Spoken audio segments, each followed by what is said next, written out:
NBA. Let's talk a little bit about the commissioner of the NFL. Mike, how are you? Mike, welcome to It's Game Time, buddy. How you doing? Always a pleasure to have you. So what's happening in the NFL world? $600 million to the incoming rookies. But the problem with $600 million? $600 million. Oh my God. You know, that's about one day's work for you too. Oh yeah, right. Yeah, well, I'm calling you for a loan later. at least the morning anyway. I know.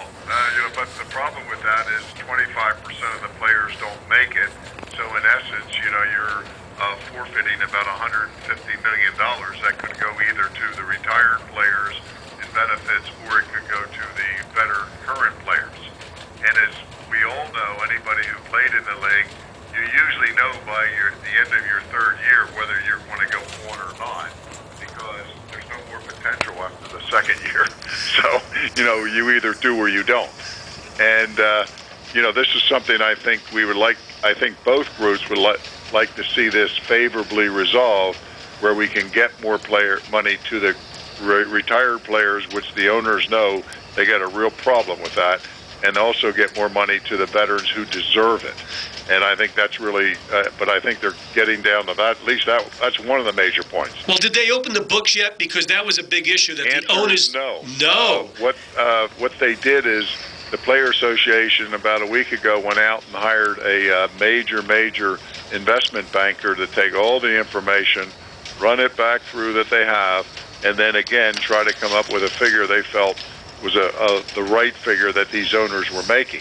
The problem is because the owners, a lot of their companies are set up as 501c3s, they're supposed to publish their earnings, their profits, their losses, but they don't.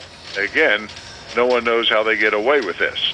So, we're really guessing. We have a little bit of guidelines because Green Bay is a public company, but Green Bay is an awful small market. Right. You can't compare Green Bay to New York City and all your major markets. So, they try to make it as difficult as possible, but then on the other side, it's going to be very difficult for them. And you got 19 franchises are worth $1 billion out of the 32. I mean, those numbers just boggle my mind. I think the other thing, too, is keep this in mind is what happens is they always say they're fighting over $9 billion. But the way it has been broken down in the past is the first billion comes off the top before the owners even do their split. So a lot of people think the split's 60-40. That's not it at all. $9 billion minus $1 billion that goes to the owners before the money is split. That's $8. So the reality is the players are getting about 53% of the revenues based on the past deal. Oh. And what the owners always say, well, you're investing in the future of the league. Well, certainly we understand what investing in any future is, except you never give us anything back when you win. Take like Jerry Jones. He paid $150 million for the Dallas Cowboys. They're worth $1.8 billion today. Well, Jerry, we haven't seen any checks come in lately. And you saw what he did at the Super Bowl. He didn't even allow, and somebody said this was the NFL, and I don't buy it.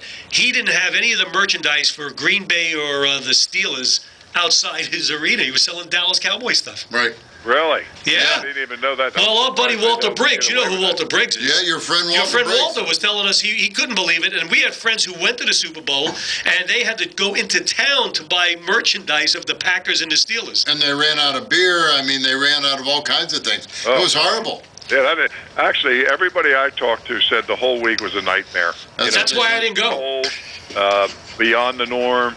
Transportation was horrendous. The roads were iced. The taxis were on strike. Yeah, everybody said the whole thing was a nightmare, and it couldn't happen to a nicer gentleman. I totally agree. I cannot stand the Dallas Cowboys or Jerry Jones. No. It has nothing to do with the fact that I am an American and I don't think they're my team. They're not America's team. They're not America's team. I'm going to say it's the Steelers. I think it's the Steelers. Blue collar America. I'm a Steeler fan. Absolutely. I'm from New York. guy. I'm a Steeler guy through and through.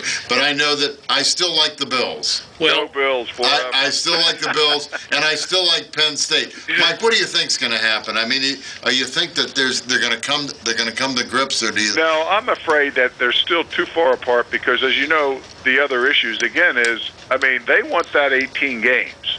but they don't want to pay anything for the 18 games. So in essence, the real goal was to say, hey fellas, on the $9 billion, we always give you a $1 billion haircut. We want to give you a $2 billion haircut now, and then you get your split of 60-40. Well, that takes you below 50%.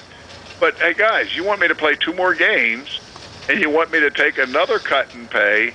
I don't think this works, because look at the TV ratings. TV ratings are, a lot more, let's say, profitability to the franchise than selling an extra 5,000 seats. Gotcha. So they all say, well, our attendance is down a little bit. But wait a second.